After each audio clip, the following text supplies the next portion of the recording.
لا ارجع كي بان دم باش دم پیشکش کرنا بولتنا دم جمر ششو دست به کدجی سرنوچا سروک حکومت هرما کردستان دخواز جه تبع ولاتیان لهرما کردستان کر پابندیه به بریارن خو پاراستنج ویروس کرونا بکن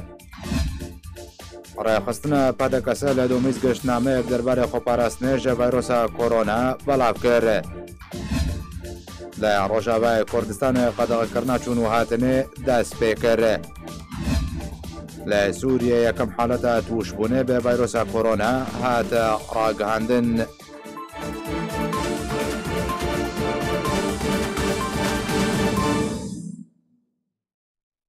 دوباره سلاو سروک حکومت هرما کردستان مسرور بارزانی په مګ درباره ویروس کرونا بلام کروته د خواز ولاتین هرما کردستان کر کو پابندی به رهنمایی تدابیران حکومت هرما کردستان درباره ارګری کرنے له بلابونه ویروس کرونا بکن سروک حکومت هرما کردستان مسرور بارزانی پیامک درباره ویروس کرونا اراستی ولاتین هرما کردستان کره دیده د خواز جه هموان دکه پابندی برکارن وزارت تندرستی و نافخو ببینه. سروکی حکومت هرما کردستان مسرور بارزانی د پیام خود دبیجه دخوازه جه همو ولاتیان و خلک هرما کردستان دکم پابندی برکارن وزارت تندرستی و وزارت نافخو ببین تاریل بلاوون زیده تریا ویروس کرونای بگرتن. دیار کرجی کوتوی اگهدار کرن و گرتن همو رکارن پیویز جو آلیه دامو دزگهن حکومی و مخابن هینهن کسنه پابندی ناکن بوان رفتاران جی نتنی جیانا خواه بلکو جیانا مالبات خو تواهی خلق کردستان دخن مترسیه ده. مسرور بارزانی دازانین مخابن هجمارا توشبوان لحرما کردستان بطایبتی لپارزگاه سلیمانیه دزیده بونه ده. صدام آویجی اوه کوکو پیویست هفکاری بدام و دزگاهن رنای کرن و ریکار ریج آلیه هجمارا کوالاتی و ناین بجی کرن و بن پکرن لخاکن سینوری جی بردوامن. بارزانی راگهاند جی تو برجواندیه کی تایبت نینه او کوژیانا خو خلکی بخن مترسیه. جور و به پیویز دزانم کودام و دزگهین پیوندی دار ین حکومت ریکارن تونتر لهمبر کسی نپابند بگرن بر و اوین یاری بجیانا خلکی دکن و روبروبو یاسایان ببینه.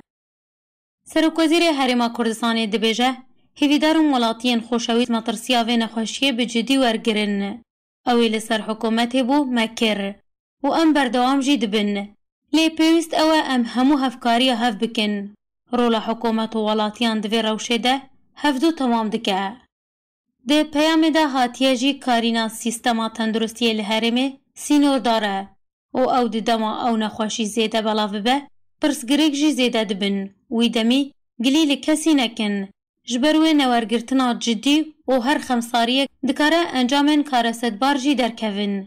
دوی همو کسو آلی داوای لبرجواندین خوین تایبت ببینن و خما گشتی خلک کردستان بخون و به خما خواب زانن جبر کسک لدروی باندورن و ویروسی نابه.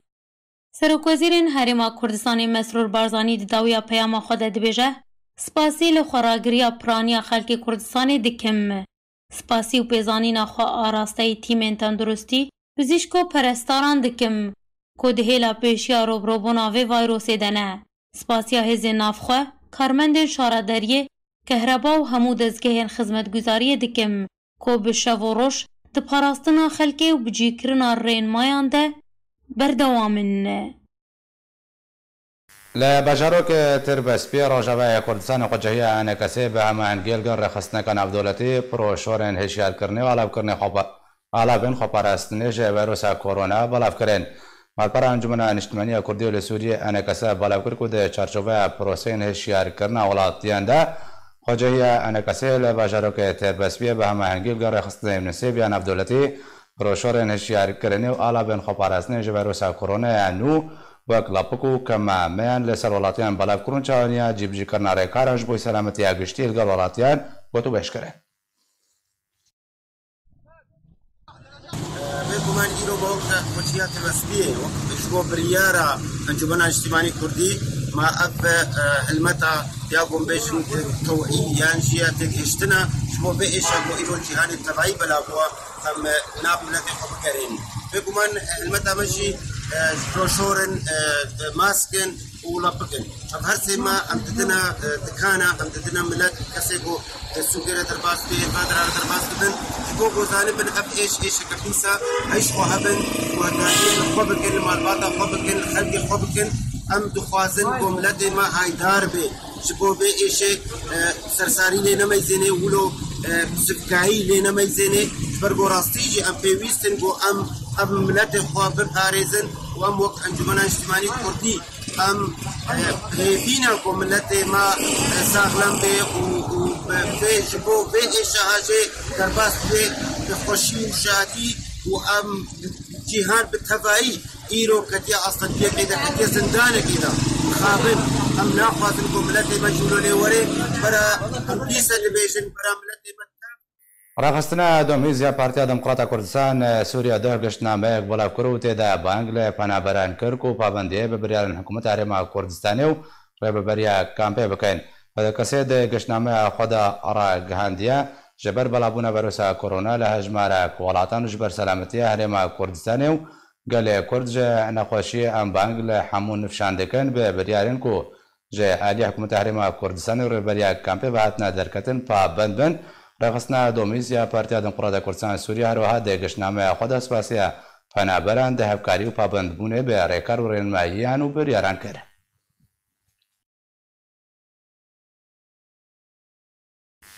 جبوی ارون های قسنه که بهتر لسر هشیار کرنه خلق روشابه کردستانی کو بکا چالاکیه که انجمن اجتماعی کرد سوریه پیرابوز بر خود مجمع برز نشأت زازان دم پولیتبوری پارتیا دموکرات کردستان سوریا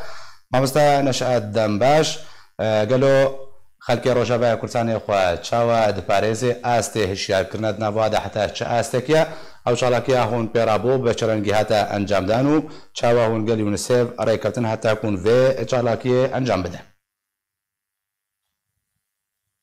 لابريز بوا وحميد ماشوان هيجا بحقيقة الصدق يعني انجمنا الاجتماعي كرد أربو درخص بو هشير كرنا قلقي هروها خبارا استنج بين خوشيانا كي هروها دقياني و يروج جيت اندرستيا نارجياني و دردكابن و كسر ما بين مطرسيا و يرو تشيبو أبن خوشيا و يرو نا قلقي كي بيدا بو بوجي ما حسكر وكي انجمنا الاجتماعي كرد خوجهية تربس بيها هروها وكي بارتي ديمقراطي كردستان سوريا آديكاري بيرا مخواست عمل نفقل که خواه هشمندی که چه بکن او هشمندی هانا که جی گریتایی به وی نخوشیه گو ای روش الجهان تمامی ودایا مطرسیه گوش به نخوشیه انا که چید بین مطرسیه و نگل سرجیه نقل که بچرنگیه حتی کی جان آسته مرود دکار بخوب پارزی و اوه ارکه که مایه نتنه و گوتی ای روش مسئله سیاسی مرو بغربه مسئله سیاسی گریتایی نبهبونا ملتی تفبویجی ما حس کر گم وی کار هانا که کار جی گریدای بو سرسه بشاو بشک جی گریدای بو پروشوره که چاوا خلق دکار بخوب پارزی آدی جی و بوتی لپک چاوا بوتی خلق چه کب کار بینو هر وها او کماما هانا که ما پارستن و بوتیش بو مثلا رزاسیا بو درد که بویشی اب کار هانا که بو سروی آستا هانا که او کار هانا که بو کار کی باش بو مدید پال راستی جی دهن رویسو که دا باش بو لی خوی بونه خبو خلق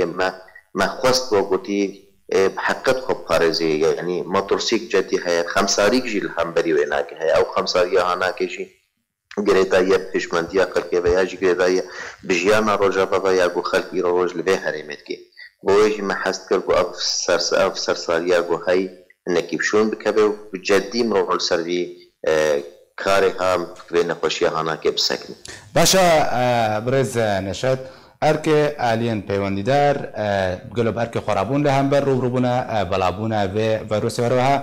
پزیشکن روجاوا کردستان او به چه ارک درابن هروها رخصتن تندرستی کو لوی درهنا دوی اسیدنه کو بکاربن خلک هوشیار بکنو ریګری له بلابونا کرونا بکن حقیقت هم قاطعنا آبتن او قابهنا که تبی لوازبونا و تیزعیفونا وانا که بشن قامنی گلک که من انت بجد زانی ایرو روش هرم ما ایرو قامته و درباس من هرم جزیره تیبت هرم روش کردستان سوریه قام بنام تکن دهندروی سوری دامزان سوریه روشک اوارتا درباس بی بویجی او روشاهانا گل سر هرم ما رولاوی های جیواتانک های کار گلکی لوازر لی امکانات گل ناف دستین خلق مدد ناف دستین پزشکار دیا جو کوتی مثلا دسته تندرستی ابنز وانا که امکانات زیادی وینا کنین او امكانات هانا كضعيفه نشبه روشة سياسيه بو سوريا بگشتید ودی هر وهاجي وقتي حرم مدوده لي مرود كاريجي في مثلا هانا كي يعني ابن خوشي هانا كي تبي تشقاجي او ام بيجن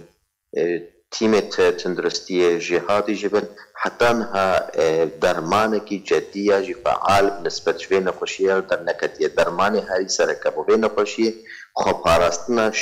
مروبايتيه خباراستنا كسايتيه جوي نقوشيه هانا باشترين درمان بهترين درمان زودترین درمان ابه حتی کار به خواب پارزی حریم خواب پارزی هنه کی وقتی خوراگر به دبکه مای خودوری مسئله که جماعت اب که ابه بویجی هم بیشن راستا گاب نیتنا بیتن او گابی همه کل هم بری کامل لی یا باشترین او گو خلک ما خواب پارزی. باشا اما مستعنشت زبید در فت خوز مکد بیشن بچه مثلا هنه که آلیه سیاسی جدما کو بحثا كورونا هاتي كرنو ومطرسه بلا بوا او مجاره هذه جرينجي على جمرو خلك روشابا كرساني كو نيزيك بون بو قالوا كورونا جرمي وطرس خصنا بخل كده جبرت ساربون كتا نابراوي نيزيك كده قالوا كوناغن بيان كو بينغا فيدر بالتات نابتن يانجي كورونا باندور السركريا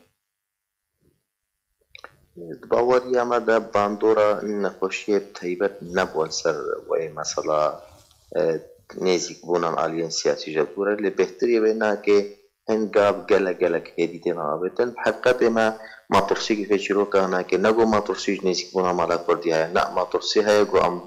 بیجاره بحقیقت لی وگره که چه بکن نیاجی و گوتی رکفتنه که چیکن او رکفتنه آنا که جدی خلقو خاکام پارزه ندیسه هم بلز بکن و اول زهانا که به صدام گویی روز دیسا او رشا کبن بسر خلقه ما روگ دتن تا کرسان سویدا بویجی امی گلکی نبلز بن امی گاوی قبط قطع بجن گاوی هیدی با بجن او گاوی هانا که وکی جارجنا عرب بجن گاونی مدروس بن ام چاوا دکاربن وی رکفتنا هانا که اگر هاتو بوی رکفتنا هانا که به خدمتا خلقه ما پاکامه ده هن دیالکت لبل داره هانا که چه دبن لب شکلکی گلکی هیدی او دیالکت هاجی نه دیرکتن و کی جوان مباشرا بریا دانستان دریم امریکان را امریکان دانستان نه که طرف دیرنا آرا هر دو طرفا گوتی تین او آرا هانا که دراست دبن جبون گابن بی چاوا گوتی ورنا آبتن سرچه آسه ورنا آبتن ام حمیجی زمان گاف چاوانا یعنی برن شروبجی بکن گاوا سرکه بنسبت شما وکی انجمنان اجتماعی کرده وکی پارتیان سیاسی دیتون دو انجمنان اجتماعی کرده هلواستا سیاسی خواسته کما وکی ملت کرد هندری سوریه ده بچرنگی بی خواسته کما و گوتی موقفه ما هلواستا ما همبری رژیم بچرنگی بی هلواستا ما همبری دولت در دور و گوتی دورو بری ما بچرنگی بی هلواستا ما اپوزیسیون شعبی دیتنا ماش با سوریا پیش روشه افیا هلواستا سیاسی گردا یا 5-6 خالا و هر 5-6 خارجی گرینگی واه گم سر بسکن اگر هاتو بو تنو و هر گاوات دوا الجمع مثلا لشکره کی گوتا آباب که او لشکره هانا که ولا آوینا که بو خلق و خاکا کردستانه بی اگر اف گافاتا اساسيال الجمع و بريال الجمع كلكي مثلا وزير كيمال بربي مدير كيمال دراخا بي خرك كيمال ما بيداره كده نگلكي گلكي واسطه الجمع مهمه بقدر ما قام دخوازن ويري بريا هانا كي نوجن بكن ام چاوت كاربن بكن خدمت اقل كده ام بكنا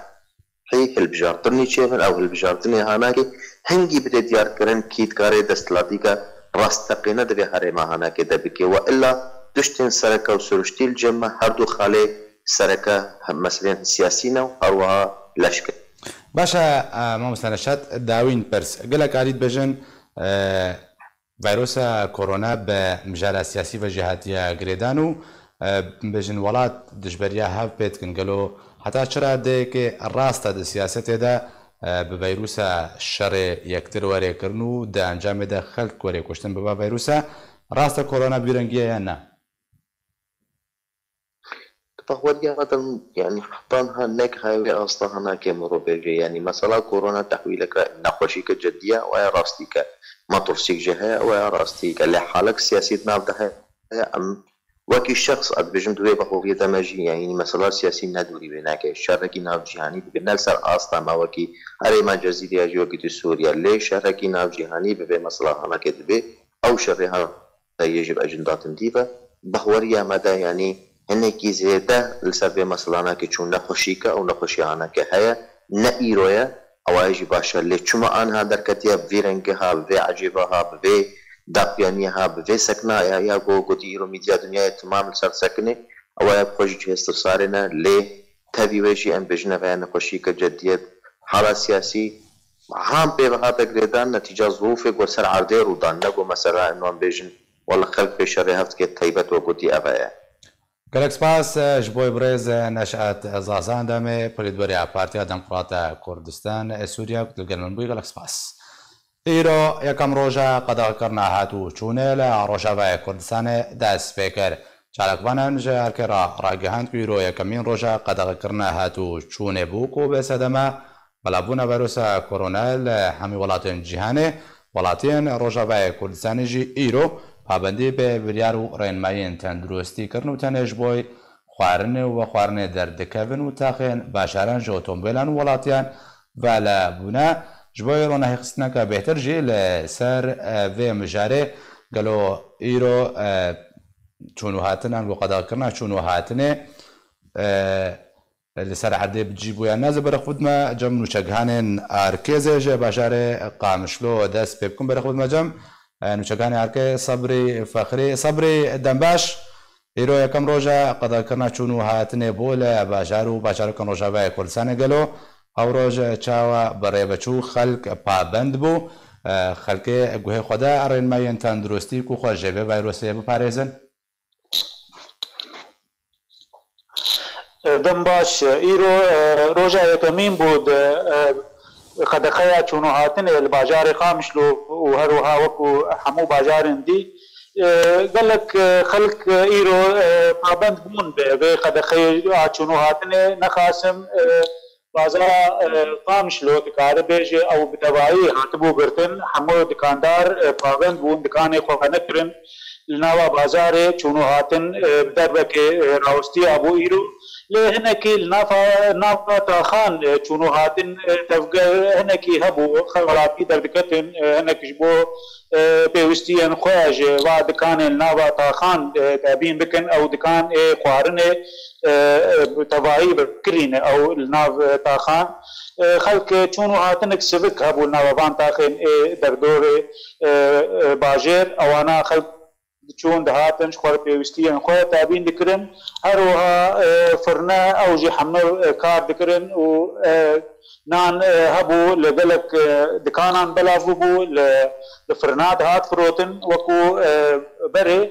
لی بتفاعی باش بو پابند بونا ولاتیان بوی بریاری حتی راده که باش بو چونو هاتن گلکی سبک بو لئیرو روژا یکمین بو اف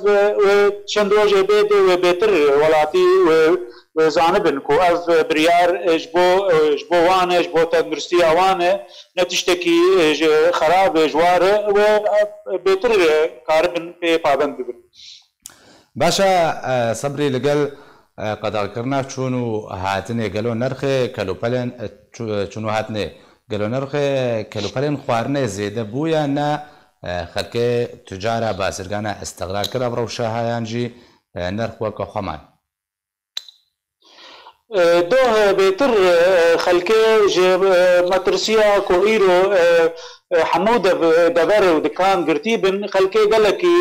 چون بسر دكانا شخورا بيوستين خوكرين شينكاي تشتي خوارنه حمو كلوبلن كو لازم جواره قرابالاك زيده لسر دكانا چيبو هن دبرنا هنا دكاندارنا دكار بيجي بجيكي او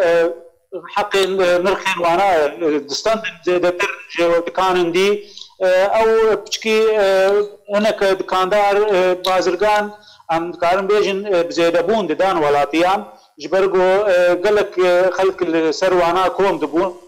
لإيرو بشتي جو اف بريار هات بجي كرن وخلقي ديت جو او مترسياوي مزن جبوغ نبونا تشتان ورونينا دكان بكرينا هر قاوي كارن هرنش خور تشتكي كانن لتاخان لدبرانه خوارنه نان خو كارن بكرن او هنا كيرو تقاربج سبكتر بو مترسيا كودو كتبو نابا ولاتي عنده وتشتكرين بجبول مال كوم بكن باشا قالك سپاس جبوي نوچگان هرکه صبری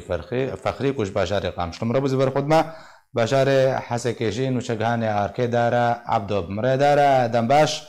ایرو روش لباشار حسکه به چرنگی بو کو یکم روژا قضا کرنا چونو هاتنه بو دنباش زنار اشخوا ایرو کمین روش بو لهمو روش آقای کردستانی براستی يعني او تشونو هاتن قالكي كيم بو زخت يعني زختا زيدا جو قدا خكرنا زيدا جي يعني يقولوا وتنبو تفقر هبو تشونو هاتن كيم بو براستي يعني دكارم بيجم بهترين قدا خكرين نافبرا تاغابو يعني وقت يكيج اشتاغا ناستراي هر عزيزية يا صالحية جمفتي هرا ويران بهترين او هبو يا دنجي بهترين السر اوتومبيلا هبو وقت قدا خكرين يعني اوتومبيلا كاتبا السر سيطري اسايشي او سكنان دبانا قوتبانا تي هر كر ايرو قدا خي ايرو جبو قراصنا قدر نكبه دي بقشتي يعني او زختا زيدا يعني قلكي جي ايرو تنبو وكي رجع اولي دمي بي ممكن يعني بهترين زخت هبه انه كس جمالي خدر نكبن لي ضمن طاغيده خي كركتن شون دكانا شوا دكان تاني خوارن وخوارن بكريبون باشا قال دار دست بكرنا قضا كرنا شون وهاتني امان پرسکم راسته صبری جکری نرخ کلوپلان گران بو جاليه بازرگانا به حتی استقلال کرنیان نه زنار يعني ادفان سيرو جاد يعني براستي صد ورقه جيل هاتي سر نرخ دولار يعني دولار بري فان سيرو جا صد حزارو حشتي بو لإيرو حزارو صد وحشتي يعني صد ورقه هاتي سر صد ورقه جو بي سر نرخ دولار طبيعي وكلو بل بهابن يعني دوهم مثلا شون بازرگانا مدبرسي افتش چما بهابي دقوتن دولار بهابي افجي رولاويتي هي يادن يعني تشت قابا كيم دبن يا براستي يعني نمازه فيكي كسكاي كيم درباس بهلبت و بهاب يعني يكمين جار دو يعني كيبا خيار بحزار ورقيبو يعني افجي قلي قرانه يعني الكسكاي براستي كيم درباس آدن مثلا خلق جي وك مترسينا في قد فكرنا شنو هاتني يعني دخواستن مالي يعني كلو فلا داغرين افجي وك اسما كي تشيك رولاوي هبو جو بهابونه كي تشيك زنار بلي قالك سپاس جبوي نوچگهان اركي انگو ببوره داره بری کو سپاسیت بکم مجاره کدن ابو مخاصب ترى قلت بيجي لكم تران هي بخير سرد اوجي برينا ابا کو جنابندا علوقتي ويزدها علوق يا اباج سريكانيه جالي تركيا با قالوا اب بردان سر بجال حسكيان جهينا بريا يعني اجدوه عصر تنجدج عصر هاتيا قدكرين وبراستي اب قدكرنا هاني جي يعني ندياره قالوا بردوان بچند روجا يعني تشتاقوا ام تيكلي دكن بدزقها ابير الباجاري حسكي شو دزقها ابي فرمي حكومتي او بذي كاري رادبي جو وكش خو كارمن ديوي المحطة علوكي كاردكن يعني يعني دبيجن تشتي مجوان فهمت تيكلي هي اورتا ريجيمي والروساد يعني بوساطة الروساد انه تيكلي هي اورتا الروسا وتركاد جو ديسا ابي بردن يعني وقت يعني قالك جي دبرسن دبيجن والله ترك الكتريكي دخوازن مقابلي آوي يعني افجي اف قوتنا هاني براستي افجي نراستي جبرتشي برق محطة علوك يا الكتري مبروكة او الكتريكي ضد السريكانيه وضد دبري قد بندستي تركادب بس تبي ولوجي حر فتراكي حر دمكي ام دبين ترك ابي السر باجاري حسكي قدكن ابا بايا نتني تي سر باجاري حسكي هروها ضد باجاري تلتمر وضد شدادي باشا دارا غوري زانياريتا تدمك نهات يا دست شاكرن جارك دي اف وغري ابا بخارني بو حسكي وغندواري يعني تشتي جو خصن دستي مد النار ديفيجن هيكلي هنه محاولات هنه جو ترك ابي بردن لسباي دسبي الاوجي يعني نديار الجموان نديار يعني تمام هذا وقت باراستن جبون فيروسا كورونا جي براستي يعني افجي ترزقريكا كما ظن يعني اف درو سيرو شوي افا خلكي خلاص بي مشكي افجي ترزقريكا كما ظن زنا قالك سباس جبون وشغهاني اركي دار عبدو كش بجاري حسكي بمربز نهاجي بري خدمه بجاري ديركن وشغهاني اركي احمد صوفي بمري احمد يكم روجا قد ذكرنا چونو هاتنه چابره بچو گلو خلق پابند بو به بریاره کو خب پارێز ژێڤایرۆسا کۆرۆنا هەروەها نرخی کەلوپەلێن خواردنێ لەگەڵ دەستپێکردنە یەکەم ڕۆژ گران بوون یان وەکە خۆمان بەێ دەم باش ئیرۆ سعات 6 سبەهێ قەدەغا چۆن و هاتنێ لە دەڤەرە دێرێکی هەروەها گوندێ دۆروبەرێوێ کەتە جیبجێکردن ji gundên derdora dêrikê hatin bû dêrikê la yek heger pêtivînên sereke jê re bibin divî bû pelikekî ji komîna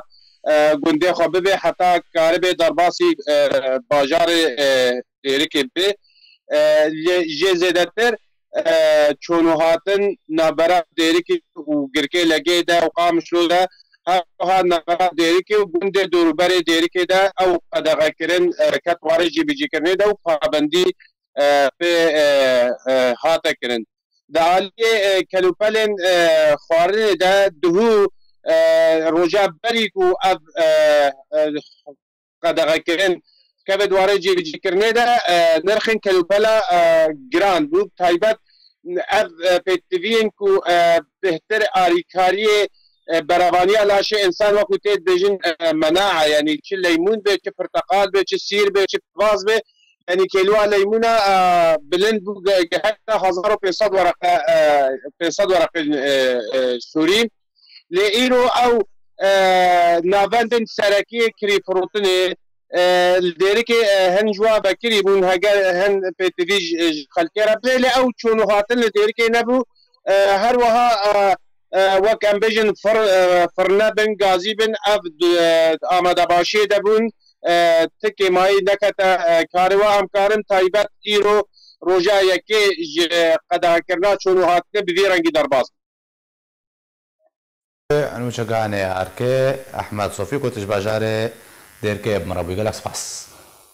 وزارة تندروستي رجيم سوريا راقهاند كويا كم توش بويا فيروسا كورونا لسوريا هتا تومان كرن وزارة نفخي رجيم سوريا جي تدابير نو دبي دربارة دستاندنا رخصنا تندروستي جهاني راقهاند كو هجمارا كسين نخوش بفيروسا كورونا لجهاني گهشته نزی 350,000 کسی نزی 14,000 کس به صدمه کرونا جان خوش دستانه داوین آمارین وزارت تندرستی جهانی درباره قربانیان ویروس کرونا و هجمار کسین جرزگار بونه تا ایرو روژا دوشمه بربانگا صباحی وصابو 338,259 کس لهمی ولاتین جهانی بکرونا کتنه 96,958 کس جو ویروس کرونا رزگار بونه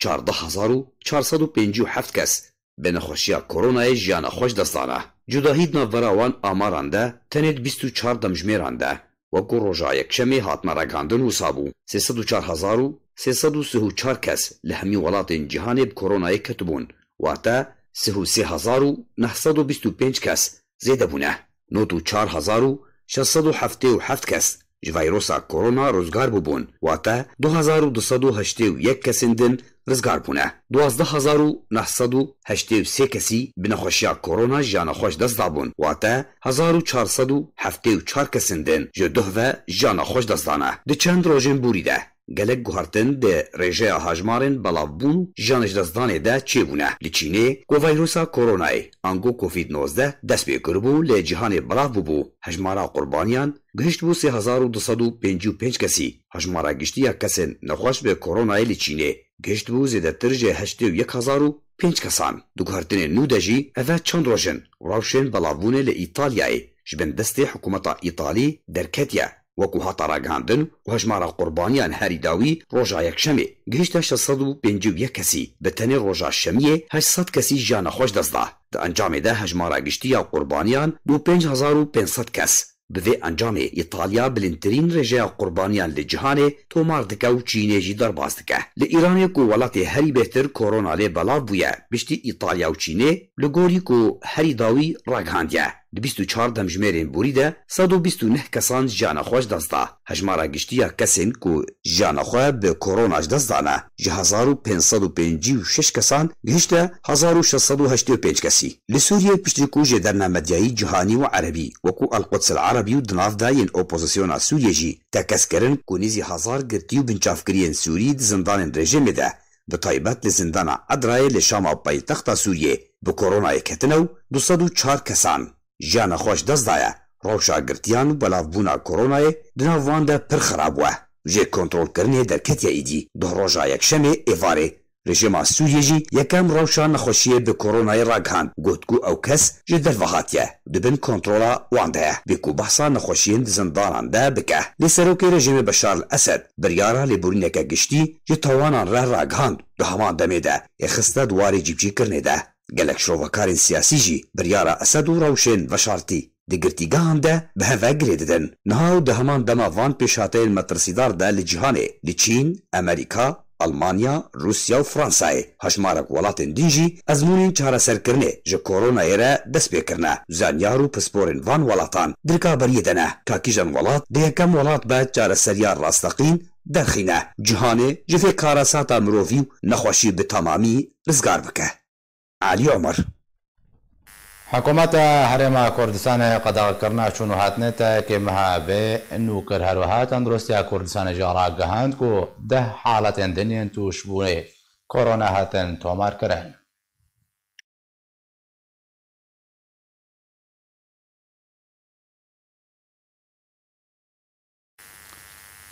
هفدمه کو ولات لجهانی هول دادن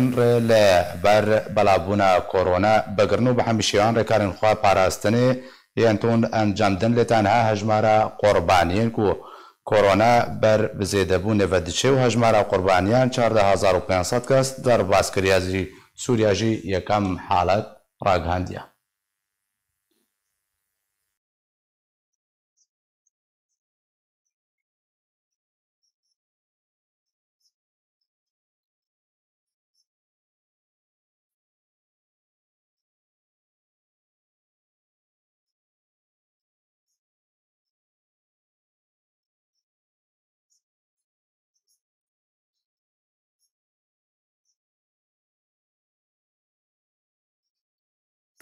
جدران فرمی لهرما کردستان ایلو را گهاندن کنیا کسین دنج هلگران ویروسا کورونا چه بونو بریارا وگرنا مالین خواه لیگوری مالپارا باس نیوز لسرزاره ببری تندرستی سلیمانی صباح نصر الدین بلاف کریا نه جولاتین کو توشی کورونا ببون پشتی کو کتن دبن چابدریا تندرستی ده ویروس رزگار بونو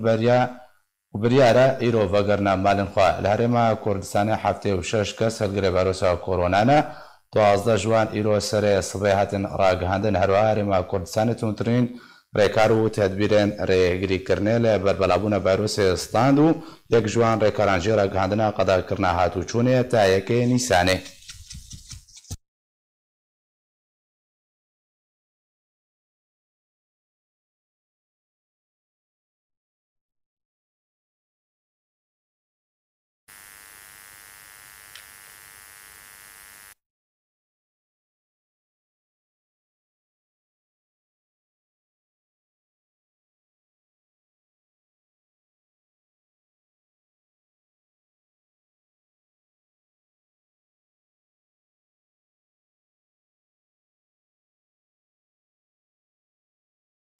ببیایم گشتنا داویا بولتنه بری بداوی هات نجی دوباره سر نوچا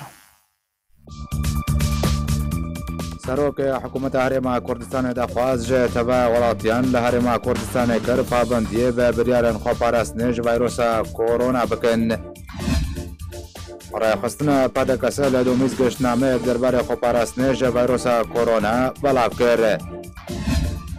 لا روجاوای کردستان قدغه کرنا چون هاتنه دست پیکر لا سوریه یکم حالت توشبونه به ویروس کرونا هات راگهاندن